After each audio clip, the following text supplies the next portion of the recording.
So, Wes, I want to start with you because in the introduction, that great opening that Tom Wilkinson says, where he talks about what people think screenwriters do, that they're just writing all day and things are coming up.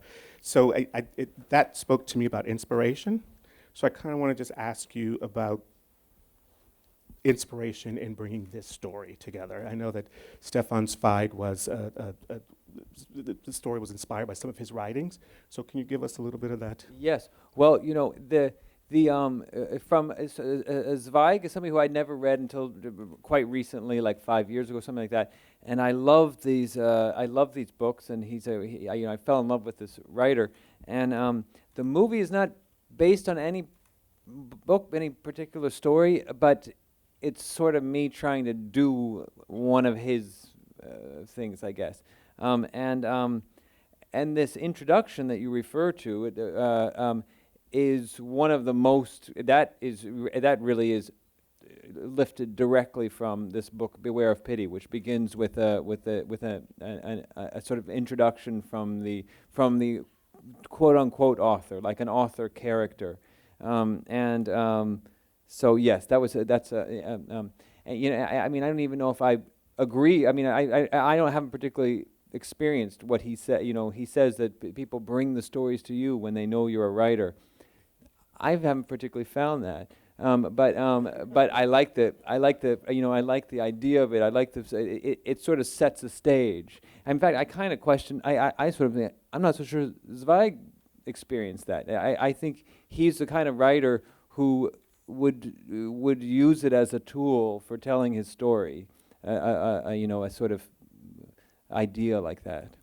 So I know that you started, this story came with, you collaborated with Hugo Guinness in the story, and then you went off and wrote the screenplay for it. So we started a bit, we have a Hugo and I are very old friends, longtime friends, and we have a mutual friend who was one of the models for this character. This is one of those movies. It's a big ensemble, but there is this one guy who's the center of the movie. It's really on his shoulders, and he's got somebody with him, Zero.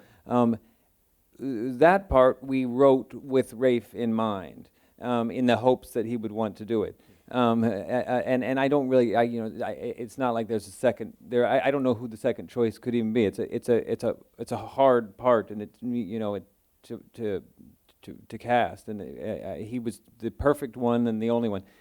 All the other parts we just finished the script, and I started, we figured it out afterwards. The script came with quite a funny approach, which was like, Wes says, "Dear Rafe, here's a script I'd like you to read. Please let me know what part you would like to play."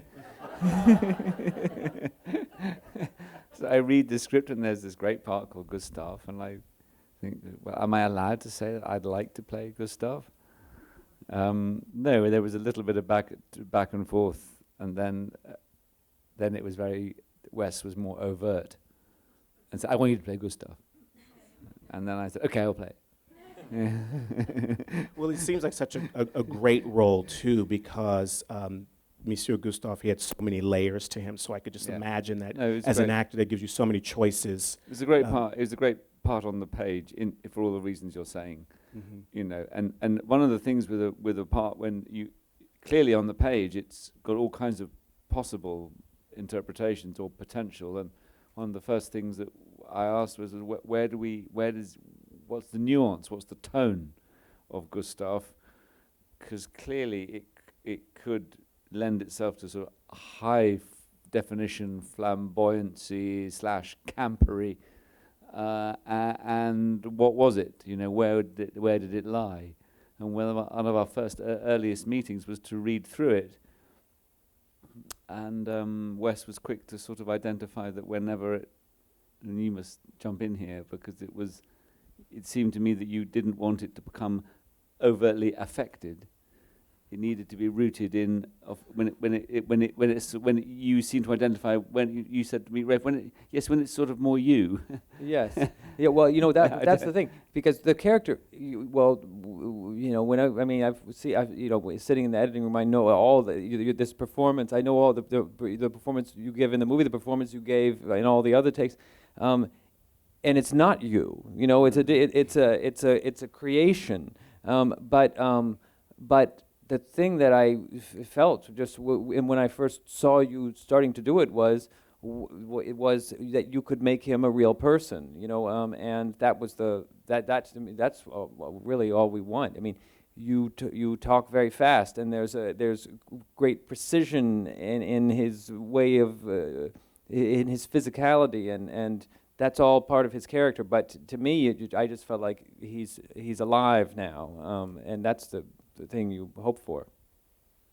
And that's that collaboration between the actor and the director. Yeah. So I want to talk about the look of the film because it's a very intricate story and it's very broad and it's very big. So I want to talk to Adam about working with the team to create the look of the film and finding the town, the Zubrovka, and where is the Budapest Hotel? Where is the Grand Budapest Hotel? Where is it? Like, where did we shoot it? Or we were in a town called. I'm still not good on the pronunciations. Görlitz, I think, is the official pronunciation of the town. Yeah. This wonderful little town with all this still standing architecture from the 15th and 16th centuries. I mean, it's a really beautiful, perfect little spot, and that kind of became our town. And then there was a department store in the middle of the town that was really the key to the whole thing. That Wes had scouted and found on I think was it your first trip? I wasn't even along on this trip. This was at the very, very, very beginning. Well, I think you were in New Orleans or I was something. in You New were doing Orleans. 12 Years a Slave. Yeah. Well, we were in Germany. You're right. Yeah, And I was trying to keep track of the scouting, and it was like Schloss, Fall. And you know, when you haven't been to any of these places, they're really confusing. Yes. And so I'm trying to, I had spreadsheets going, trying to just track where you were going and but what you were seeing. there were a lot of Schlosses. Yeah, there were a lot of you know, Schlosses. yeah. But the department store was kind of the key to the whole thing, I think. And you know, this department store is a you know, Art Nouveau or Jugendstil, as we learned it was called. Right. Kind of turn of the century, 1910 or something like that. Right around there. And this great building, and that was what drew us to that town, because we couldn't find a real hotel that was right. You know, we couldn't Right. find a hotel where we could just do it. I had sort of thought, well, we'll go to in Switzerland somewhere. We're going to find this place, and it's going to somewhere. And we just never did. We got lots of ideas traveling around, but we never found the place. And then this department store sort of started to suggest a way we could do it. And then along with that, the whole little city of Görlitz, that's half in Germany and half in Poland, and 22 minutes from Czech Republic. It's exactly where our imaginary place ought to be. And it was great. And in fact, Rafe had actually made a movie in Görlitz. The parts of The Reader were filmed in Görlitz.